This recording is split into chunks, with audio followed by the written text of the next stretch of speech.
नमस्कार साथियों, आज मैं मेरे प्रिय विद्यार्थियों के लिए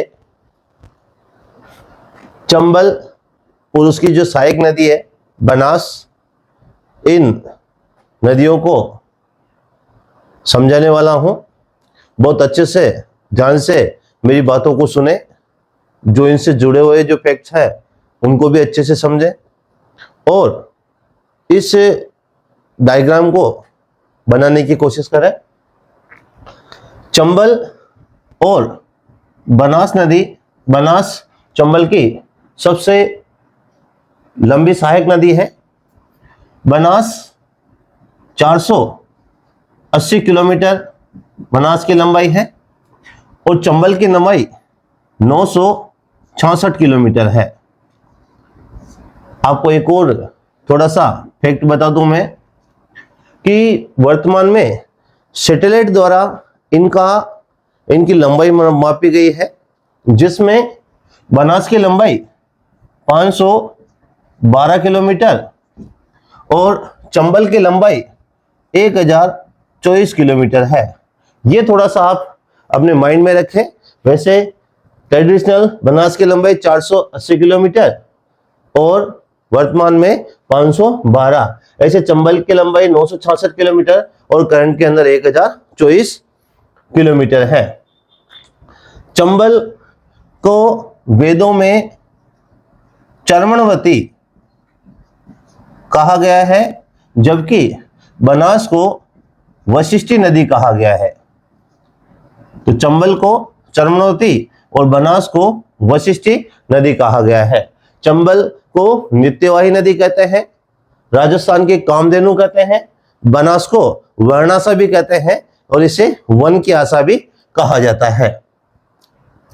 यहां एमपी का विंध्याचल पर्वतमाला है, तो यहां इस एरिया में विंध्याचल पर्वतमाला है एमपी के अंदर। इस साइड में अपने अरावली पर्वतमाला है। अरावली पर्वतमाला से उद्गम होता है, यहां मैं पॉइंट बना रहा हूं और लिख रहा हूं खमनोर की पहाड़ियां।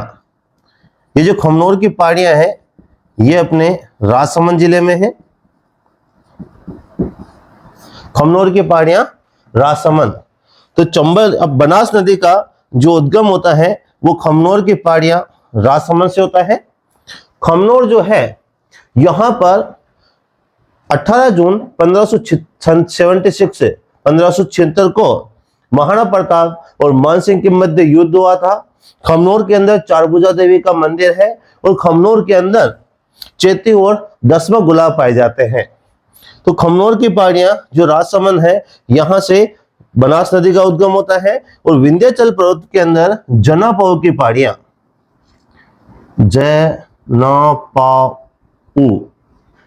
जनापाऊ की जो पहाड़ियां हैं, जनापाऊ की पहाड़ियां कहां पर है? विंध्याचल पर्वतमाला एमपी में चंबल नदी का यहां से उद्गम होता है। ये चंबल नदी इस तरह से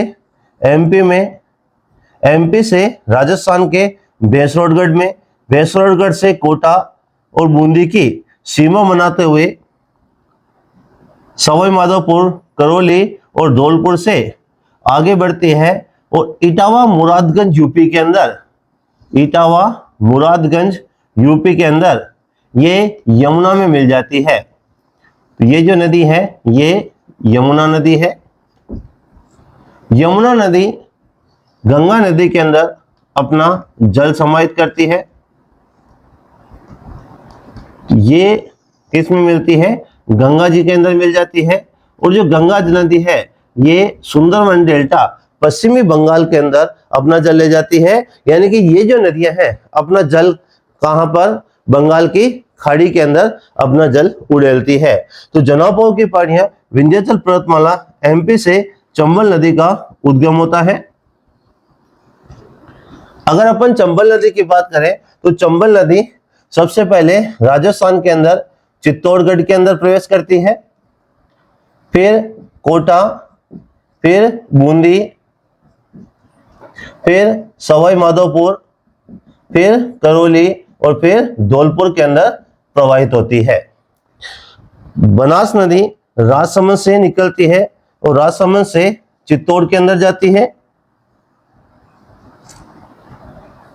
चित्तौड़ से अपने भीलवाड़ा के अंदर प्रवाहित होती है, भीलवाड़ा से अजमेर, अजमेर से टोंक और टोंक से सवाई माधोपुर के अंदर ये चंबल नदी के अंदर विलीन हो जाती है। तो यहां पर बनास नदी चंबल में विलीन होती है।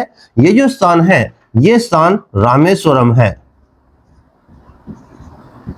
और रामेश्वरम सवाई माधोपुर के अंदर है। विंध्याचल पर्वतमाला से ही एक जो नदी है उस नदी का नाम है सीप या सीपू नदी। ये सीप नदी भी इस रामेश्वरम सवाई माधोपुर के अंदर चंबल नदी के अंदर विलीन हो जाती है। तो ये राजस्थान का एक बड़ा त्रिवेणी संगम बनता है, रामेश्वरम सवाई माधोपुर। तो त्रिवेणी संगम यहाँ पर बनता है, 3 नदियां मिलती है। एक नदी ये अपनी जिस नदी का नाम है बनास,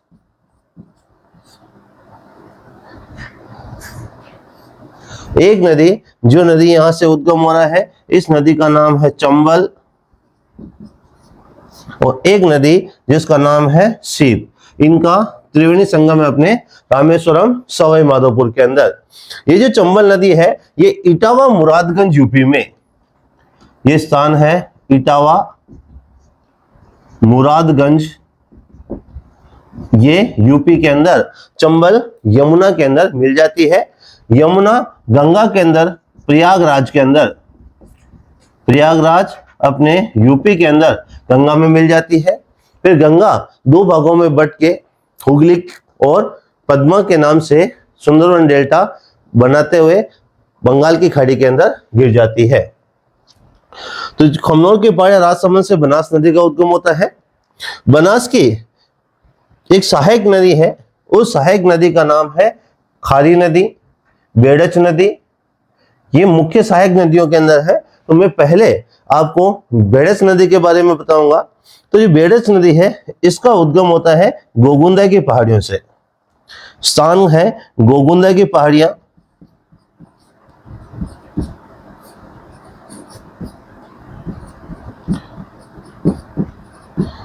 गोगुंदा की पहाड़ियां हैं उदयपुर के अंदर।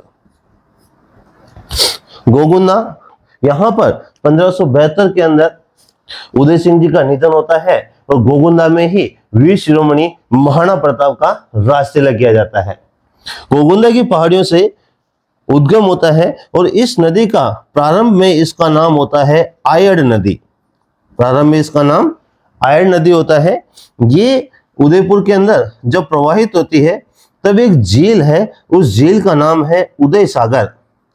1559 के अंदर उदय सिंह ने उदयपुर बसाया था। उसी समय 1559 से 1565 के मध्य उदय सिंह ने उदय सागर झील का निर्माण कराया था। तो इस झील का नाम है उदय सागर। उदय सागर झील अपने उदयपुर के अंदर। जब आयड़ नदी इसमें गिरती है और वापस निकलती है तब इस नदी को बेड़च के नाम से जाना जाता है। तब इस नदी को बेड़च नदी के नाम से जाना जाता है। तो उदय सागर झील में गिरने के बाद ये बेड़च कहलाती है।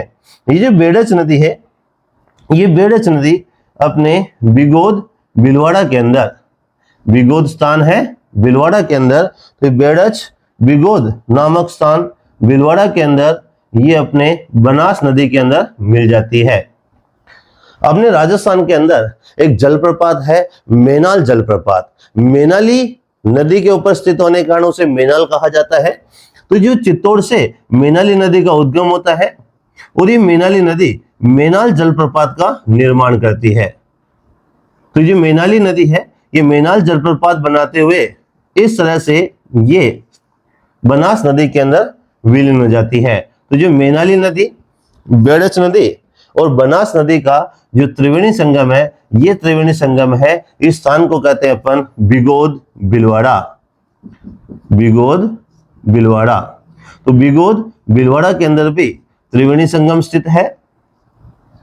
बनास, बेड़च और मैनाली नदी का। रामेश्वरम सवाई माधोपुर के अंदर भी त्रिवेणी संगम है, चंबल, बनास और शिपू नदियों का। बेड़च नदी यहां से गोगुंदा की पहाड़ियों से उद्गम होता है, आयर नदी कहलाती है। इसी आयर नदी के किनारे के ऊपर एक सभ्यता डेवलप हुई, जिस सभ्यता को अपन कहते हैं आहड़ सभ्यता। आहड़ सभ्यता। तो आहड़ जो सभ्यता है वो आयर नदी के किनारे पर है, उदयपुर के अंदर है। यहां पर तांबा गलाने की भट्टियां मिली है, इसलिए आहड़ सभ्यता को ताम्रवती नगरी कहा जाता है। इसके बाद में खोज हुई थी गणेश्वर सीकर की। वहां पर तांबे के बहुत सारे तिल, भाले, बहुत सारे बर्तन मिले। तब इतिहासकारों ने गणेश्वर सीकर को ताम्रयुगीन सभ्यताओं की जननी कहा, जबकि आहड़ को ताम्रवती नगरी कहा जाता है। इस बेड़च नदी के किनारे के ऊपर अपने चित्तौड़ दुर्ग के पास में लगभग 30 किलोमीटर एक सभ्यता डेवलप होती है, जिसका नाम है नगरी सभ्यता। नगरी सभ्यता। नगरी सभ्यता चित्तौड़ के अंदर है। इस नगरी का पहले जो नाम था, महाभारतकालीन नाम है, वो मध्यमिका है। और उदयपुर का आसपास का जो जनपद था वो उस समय सिवी जनपद कहलाता था, और सिवी जनपद की जो राजधानी थी वो मध्यमिका थी, और मध्यमिका ही वर्तमान में क्या कहलाती है? नगरी कहलाती है। जैसे विराटनगर का नया नाम बेराट है, इस तरह से मध्यमिका का जो नया नाम है वो नगरी है। सिवी जनपद की राजधानी मध्यमिका थी, जो वर्तमान में नगरी कहलाती है, और मत्स्य जनपद की जो राजधानी थी वो विराटनगर थी, जो वर्तमान में बेराट कहलाती है। तो नगरी जो सभ्यता है वो चित्तौड़ के अंदर है और बेड़च नदी के किनारे के ऊपर स्थित है।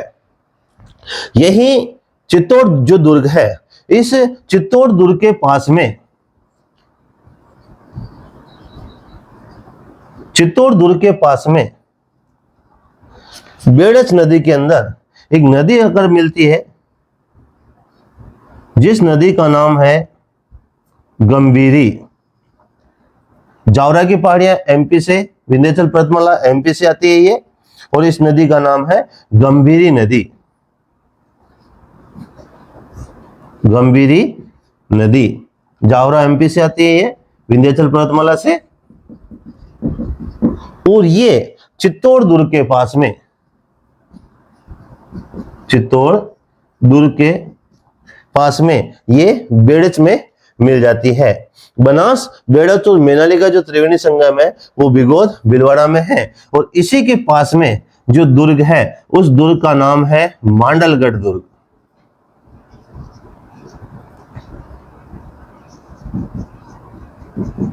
मांडलगढ़ दुर्ग। मांडलगढ़ भीलवाड़ा के अंदर है। बनास, बेड़च और मैनाली के त्रिवेणी संगम पर है। चाणना गुर्जर ने इसका निर्माण किया था। मंडलाकार आकृति होने के कारण इसको मांडलगढ़ कहा जाता है, और मांडलगढ़ का जीर्णोद्वार महाराणा कुंभा ने कराया था। मांडलगढ़ में जब अकबर ने सैन्य अभियान महाराणा प्रताप के विरुद्ध भेजा था, तो उनके सैन्य संचालन का मुख्य केंद्र भी कौन सा था? मांडलगढ़ था। देवबाण तोप अपने इस मांडलगढ़ के अंदर स्थित है, और जो बनास, बेड़च और मैनाली के त्रिवेणी संगम पर चित्तौड़ दुर्ग, गंभीरी और बेड़च नदी के संगम पर है। नगरी सभ्यता चित्तौड़ के अंदर, नगरी सभ्यता चित्तौड़ के अंदर, आहड़ सभ्यता उदयपुर के अंदर। नगरी सभ्यता, तो ऐसा क्वेश्चन पूछाता है कि प्राचीन समय के सिवी जनपद के सिक्के कहां से मिले हैं? नगरी से मिले हैं। तो खमनोर की पहाड़ियां राजसमंद से बनास नदी का उद्गम होता है। इस बनास नदी की एक सहायक नदी आके राजसमंद में मिलती है, और उसका नाम है गोमती नदी। गोमती नदी। इसी गोमती नदी के ऊपर मेवाड़ के महाराणा राज सिंह ने राजसमंद झील बनाई। तो राजसमंद झील, राजसमंद गोमती नदी पर है, और गोमती किसकी सहायक नदी है? बनास की सहायक नदी है। बनास नदी प्रवाहित होती है, बनास नदी प्रवाहित होती है, तो बनास नदी राजसमंद, चित्तौड़, भीलवाड़ा, अजमेर, टोंक और सवाई माधोपुर। बनास नदी राजसमंद, चित्तौड़, भीलवाड़ा, अजमेर, टोंक और सवाई माधोपुर में प्रवाहित होती है। बनास नदी के ऊपर टोडा रायसिंह नगर टोंक के अंदर एक बांध बनाया गया है और इस बांध का नाम है बीसलपुर बांध। बीसलपुर बांध, बीसलपुर बांध टोडा रायसिंह नगर टोंक के अंदर बनाया गया है। राजस्थान की सबसे बड़ी पेयजल परियोजना है। नाबार्ड की सहायता से इसकी स्थापना हुई है और बीसलपुर से अजमेर और जयपुर दोनों को पेयजल की आपूर्ति होती है, मुख्य रूप से जयपुर को। बनास जो नदी है, इस बनास की एक सहायक नदी है जिसका नाम है कोठारी नदी। दिवेर की पहाड़ियां हैं राजसमंद, दिवेर की पहाड़ियां और दिवेर की पहाड़ियां हैं राजसमंद में। दिवेर की पहाड़ियां राजसमंद से कोठारी नदी का उद्गम होता है और ये जो कोठारी नदी है, ये कोठारी नदी इस तरह से प्रवाहित होती हुई नंदराय भीलवाड़ा के अंदर, नंदराय भीलवाड़ा के अंदर ये बनास में विलीन हो जाती है।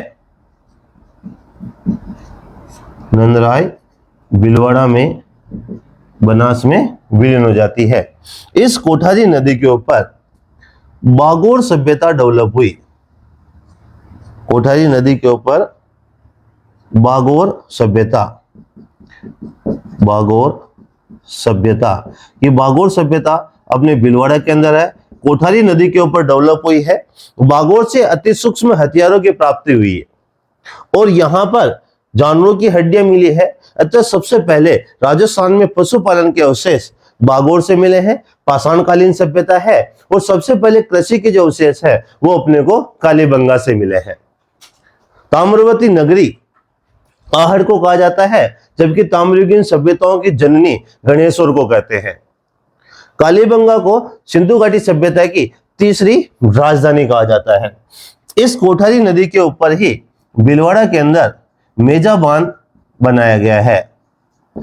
मेजा बांध और मेजा बांध अपने भीलवाड़ा के अंदर और किस नदी पर? कोठारी नदी के ऊपर बनाया गया है। यही इससे ऊपर की जो पहाड़ियां हैं, इन पहाड़ियों में है बिजराल की पहाड़ियां।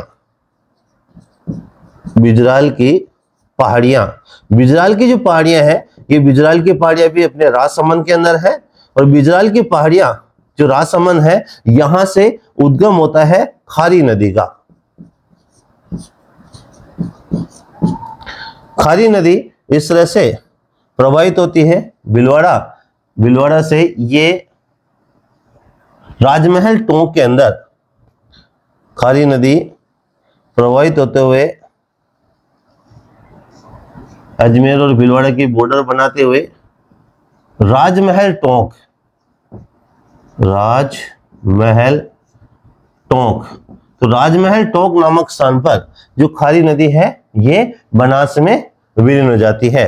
इस खारी नदी के ऊपर आसीन भीलवाड़ा के अंदर खारी बांध बनाया गया है। खारी बांध आसीन भीलवाड़ा के अंदर बनाया गया है। आसीन BHL भीलवाड़ा के अंदर बनाया गया है। सवाई भोज का जो मंदिर है वो भी जो गुर्जर समाज के आराध्य देवनारायण जी के पिता सवाई भोज का मंदिर है। तो जो सवाई भोज का मंदिर है, वो सवाई भोज का जो मंदिर है ये भी खारी नदी के किनारे पर है। सवाई भोज मंदिर खारी नदी के अंदर अजमेर की पहाड़ियां हैं। उस अजमेर की पहाड़ियां सलेमाबाद सेक्टर से एक नदी इसके अंदर आके मिलती है और उस नदी का नाम है डाई, डाई नदी, अजमेर। तो जो डाई नदी है, ये डाई नदी राजमहल टोंक में मिलती है और ये भी राजस्थान का एक त्रिवेणी संगम बनता है, बनास, डाई और खारी नदी का। तो बनास, डाई और खारी नदी का जो त्रिवेणी संगम है वो राजमहल टोंक के अंदर है। खारी नदी के अंदर एक नदी है जो मांडल भीलवाड़ा से निकलती है और उसका नाम है मानसी। मांडल भीलवाड़ा से निकलती है और ये मानसी नदी है, ये धानेश्वर नामक स्थान पर, फुलिया सापुरा के अंदर धानेश्वर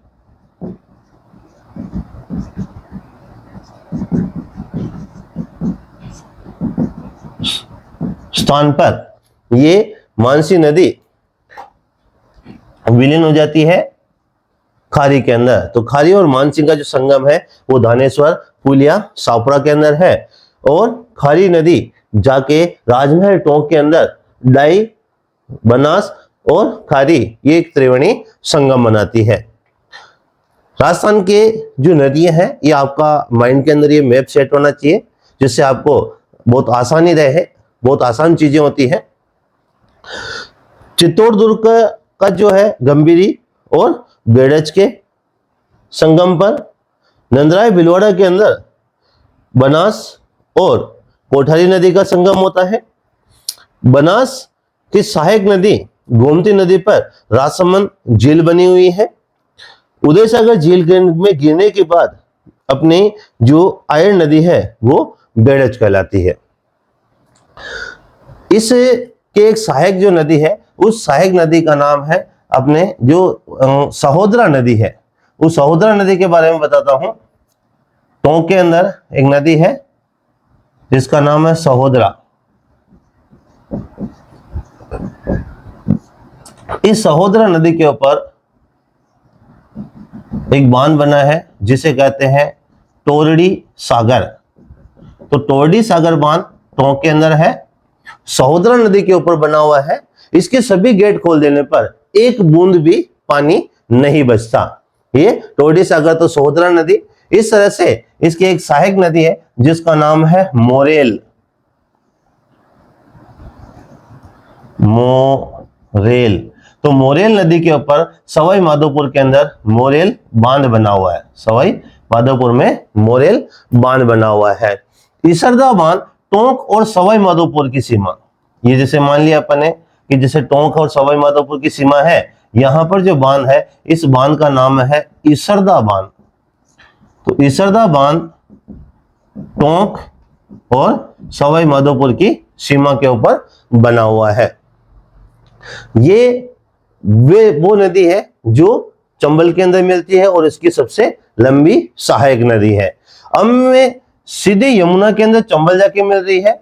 इसके अलावा एक करौली की जो पहाड़ियां हैं जिसे अपन महावीर जी की पहाड़ियां भी कहते हैं, तो महावीर जी की पहाड़ियां कहां पर है? करौली। यहां से एक नदी यमुना के अंदर मिलती है और इस नदी का जो नाम है वो नाम है गंभीर। गंभीर नदी।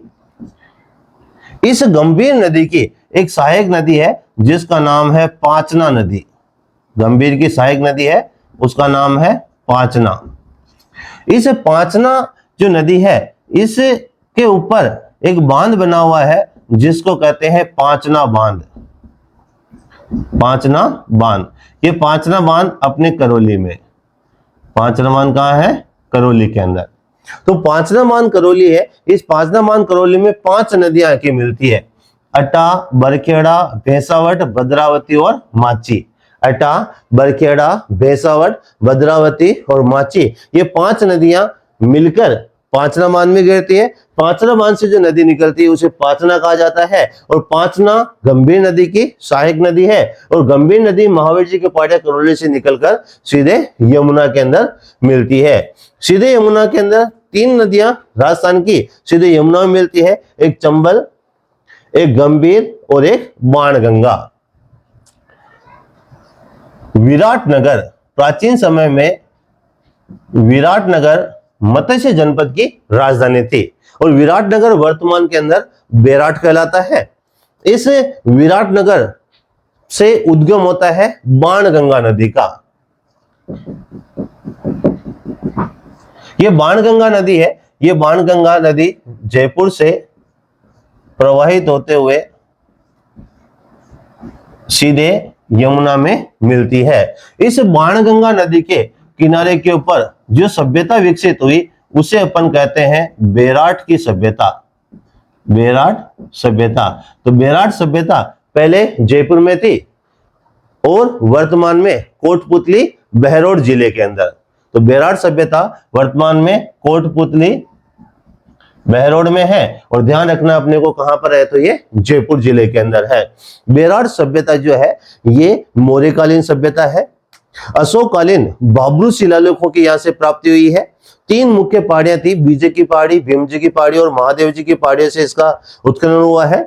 मेजर बेट ने इसको खोजा था और जेम्स प्रिंसेप ने इनको पढ़ा था। यहां से बुद्ध धर्म के त्रिरत्नों बुद्ध धम्म और संघ की जानकारी मिलती है। इंडो ग्रीक सिक्के भी अपने को बेरार से मिले हैं और बेरार सभ्यता बाणगंगा नदी के किनारे पर विकसित हुई और बाणगंगा नदी का उद्गम होता है विराटनगर की पहाड़ियों से और विराटनगर प्राचीन समय के अंदर मत्स्य जनपद की राजधानी थी। कहते हैं कि जो कौरव पांडव है तो पांडवों को जो 12 साल का वनवास और 1 साल का अज्ञातवास मिला था, उस अज्ञातवास के अंदर पांडवों ने अपना अज्ञातवास विराटनगर में बिताया था। अंतिम समय के अंदर जब कुरुसेना ने विराटनगर पर आक्रमण किया था तब तो अर्जुन उसके राजकुमार के साथ में उसका सारथी बन के गया था। विकट परिस्थिति में अर्जुन ने अपने जो खुद के हथियार हैं उन हथियारों को लेके युद्ध करना चाहा, मगर उन हथियारों में जितने भी उसके बाण थे वो सारे नाग बन गए, सर बन गए थे। अर्जुन ने उनसे रिक्वेस्ट की कि आप में से एक बाण यहां पर नाग से बाण बन जाइए, मैं यहीं से शुद्ध जल से स्नान करके पवित्र हो जाता हूं और अपने अस्त्र शस्त्र को धारण करता हूं। तब उसकी रिक्वेस्ट मान ली गई और एक जो नाग है वो बाण बन गया। अर्जुन ने वहीं पर तीर छोड़कर वहां से शुद्ध जल निकाला, उससे स्नान किया और वो जल आज भी अनवरत रूप से बह रहा है, जिसको अपन बाण गंगा कहते हैं। बाण यानी कि तीर से, इसलिए इसे अर्जुन की गंगा भी कहते हैं और इसे ताला नदी के नाम से भी जाना जाता है। तो जो विराटनगर की पहाड़ियां हैं यहां से बाणगंगा, और बाणगंगा भी सीधे किसमें मिलती है, यमुना नदी के अंदर मिलती है। चंबल नदी की जिससे मैं बात कर रहा हूं, तो जो चंबल नदी है, इस चंबल नदी का उद्गम जनापुर की पहाड़ियों से होता है। मैंने बताया कि राजस्थान में चित्तौड़, कोटा, बूंदी, सवाई माधोपुर, करौली और धौलपुर में होती है। चंबल नदी के ऊपर एमपी के अंदर गांधी सागर बांध बना हुआ है। गांधी सागर, तो गांधी सागर बांध चंबल नदी पर कहां बना हुआ है, एमपी के अंदर बना हुआ है। ये जैसे मैं आभासी बना रहा हूं, जैसे ये अपने राजस्थान के अंदर यहां से चंबल नदी क्या कर रही है, प्रवेश कर रही है। तो ये जो एरिया है ये बेंसरोडगढ़ वाला इलाका है, जो भौगोलिक दृष्टि से चित्तौड़ से अलग है मगर राजनीतिक दृष्टि से अलग। जैसे टोडगढ़ अजमेर भौगोलिक दृष्टि से अलग है मगर राजनीतिक दृष्टि से अजमेर का हिस्सा रहा है। यहां पर एक स्थान है जिसको कहते हैं 84गढ़। ये 84गढ़ में शॉर्ट में लिखने के लिए ऐसे लिख रहा हूं 84गढ़, और 84गढ़ कहां पर है, तो बेंसरोडगढ़। तो 84गढ़, बेंसरोडगढ़ चित्तौड़ से चंबल नदी राजस्थान में प्रवेश करती है। खांडू बांसवाड़ा से माही नदी राजस्थान के अंदर प्रवेश करती है। टिब्बी हनुमानगढ़ से गग्गड़ नदी राजस्थान के अंदर प्रवेश करती है। तो 84गढ़, बेंसरोडगढ़ चित्तौड़ से चंबल नदी राजस्थान में प्रवेश करती है। चंबल नदी के ऊपर यहां पर बेंसरोडगढ़ में एक बांध बनाया गया है जिसका नाम है राणा प्रताप सागर। और मैं इसे बड़ा इसलिए बना रहा हूं क्योंकि राणा प्रताप सागर भराव क्षमता की दृष्टि से राजस्थान का सबसे बड़ा बांध है। तो राणा प्रताप सागर, तो राणा प्रताप सागर चित्तौड़ में है मगर चित्तौड़ में भी कहां पर है, बेंसरोडगढ़ के अंदर है। भराव क्षमता की दृष्टि से सबसे बड़ा बांध है। इस चंबल नदी के ऊपर थोड़ा आगे चलते हुए यहां पर एक जलप्रपात बना है जिसका नाम है चूलिया जलप्रपात। ये चूलिया जलप्रपात राजस्थान का सबसे बड़ा जलप्रपात है, बेंसरोडगढ़ चित्तौड़ के अंदर है और ये 18 मीटर ऊंचा है। राजस्थान के अंदर मेनाल जलप्रपात मेनाली नदी के ऊपर है और एक भीमला झरना जो मांगली नदी के ऊपर बूंदी में है। इस चंबल की एक सहायक नदी है जिसका नाम है मेज। चंबल की एक सहायक नदी है जो बूंदी के अंदर आकर के मिलती है, बिजोले की पहाड़ियां भीलवाड़ा से निकलती है और इस नदी का नाम है मेज नदी। इस मेज नदी की एक सहायक नदी है जिसका नाम है मांगली, और इस मांगली नदी के ऊपर एक जलप्रपात है जिसका नाम है भीमलत। तो भीमलत झरना बूंदी में है, मांगली नदी पर है। मांगली नदी मेज की सहायक नदी है, मेज बिजोलिया भीलवाड़ा से निकलती है और बूंदी के अंदर चंबल नदी के अंदर मिल जाती है। तो भीमलत झरना बूंदी के अंदर मांगली नदी के ऊपर, चूलिया जलप्रपात चंबल नदी पर बेंसरोडगढ़ चित्तौड़ में, मेनाल झरना मेनाली नदी पर मेनाल भीलवाड़ा के अंदर है। चंबल जो है, इस चंबल के ऊपर जो बांध बनाए गए हैं उन बांधों के अंदर कोटा का जो क्षेत्र है, उस कोटा क्षेत्र में चंबल नदी के ऊपर 2 बांध बनाए गए हैं। एक बांध का नाम है जवाहर सागर, जवाहर सागर, और एक बांध का नाम है कोटा बैराज, कोटा बैराज।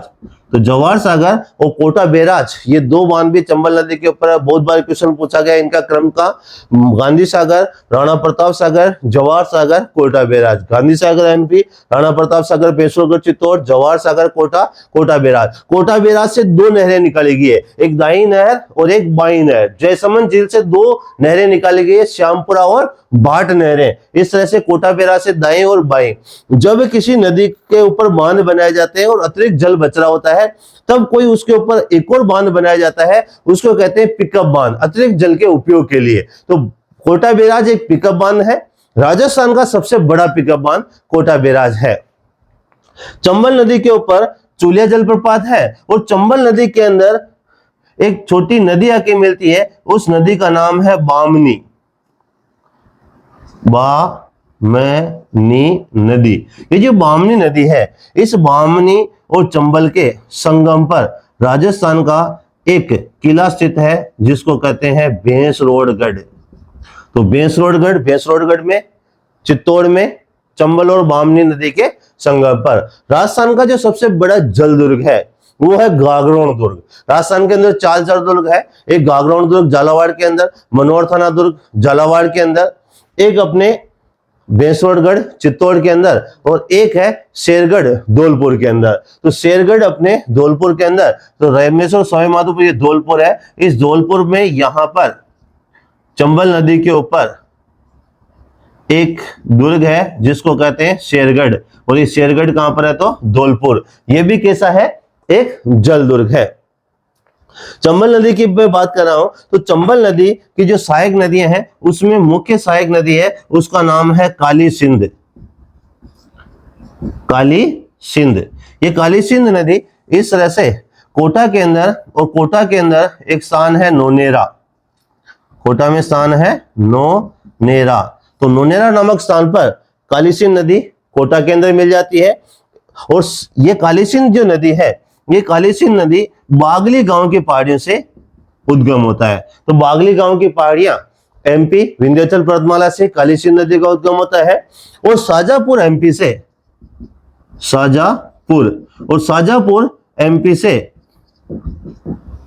एक आहू नदी का उद्गम होता है, आहू नदी। तो शाजापुर एमपी से आहू नदी जो सहायक नदी है काली सिंध की, और आहू और काली सिंध नदियों के संगम के ऊपर गागरोन का किला है। तो यहां पर जो किला है, इस किले का नाम क्या है? गागरोन दुर्ग, जो राजस्थान का सबसे बड़ा जल दुर्ग है। तो ये जो दुर्ग है, ये कौन सा है?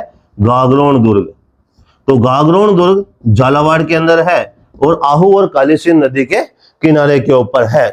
एक इसकी सहायक नदी है जिसका नाम है परवन,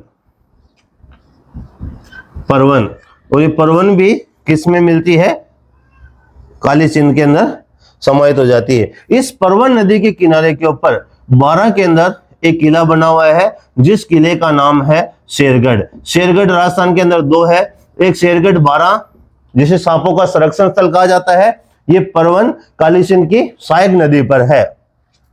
एक नदी और चंबल में आके मिलती है, उसका नाम है पार्वती नदी, और पार्वती नदी सेहोर गांव की पहाड़ियां, सेहोर गांव की पहाड़ियां एमपी से आती है, और ये पार्वती नदी पालिया नामक स्थान पर कोटा में मिल जाती है। स्थान है पालिया। तो पालिया नामक स्थान कोटा में चंबल नदी किसमें मिल जाती है?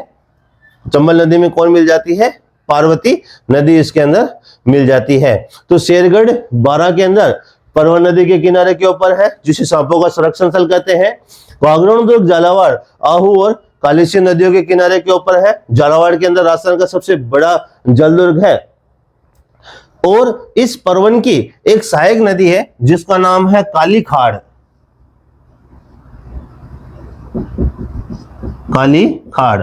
और इस परवन और काली खाड़ के किनारे के ऊपर संगम पर एक दुर्ग है जिसको कहते हैं मनोहर थाना दुर्ग, और मनोहर थाना दुर्ग झालावाड़ के अंदर है, और यह भी राजस्थान का एक जल दुर्ग है। राजस्थान के अंदर 4 जल दुर्ग है, सबसे बड़ा गागरोन दुर्ग झालावाड़ आहू और कालीसिंध नदी के किनारे के ऊपर, एक है बेंसरोडगढ़ चित्तौड़ चंबल और बामनी नदी के किनारे पर, एक है मनोहर थाना दुर्ग झालावाड़ परवन और कालीखाड़ नदी के किनारे पर, और एक है शेरगढ़ दुर्ग जो धौलपुर में है। 12वें शेरगढ़ दुर्ग है परवन नदी के किनारे पर है मगर जलदुर्ग नहीं है, और शेरगढ़ दुर्ग जो धौलपुर है वो जलदुर्ग है। ये राजस्थान के अंदर 4 जलदुर्ग है। बहुत ही जो बेसिक जो स्ट्रक्चर होता है इन नदियों का, उस स्ट्रक्चर मैंने आपको समझाने की कोशिश की है। बहुत सारी चीजें इसके अंदर, बहुत सारी छोटी छोटी चीजें होती है, बहुत सारी सामग्रियां होती है, मगर आप इस चीज को अपने माइंड में बिठाने के लिए मेरा एक बार आपसे निवेदन रहेगा कि इन चीजों को अपने हाथ से भरने की कोशिश करिएगा, इसे अपने हाथों से बनाने की कोशिश करिएगा। आज के लिए इतना ही। बहुत बहुत धन्यवाद।